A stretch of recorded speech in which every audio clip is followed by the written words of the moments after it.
দর্শক, এই যে দেখেন কয়েকটা ডগা হয়েছে এখানে।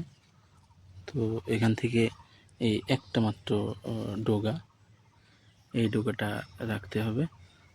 রেখে আপনার এই যে ছোট ছোট যে ডগাগুলো, এগুলো ভেঙে দিতে হবে। যে নিচে থেকে এই ডগাগুলো ভেঙে দিতে হবে, নাহলে আপনার এই মেন যে ডগাটা, এই ডগাটার গ্রোথ কমে যাবে, এইগুলাই শক্তি খেয়ে যাবে।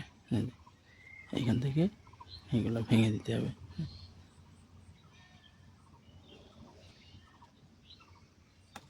একটা মাত্র ডাল, এই ডালটা উপরে উঠবে।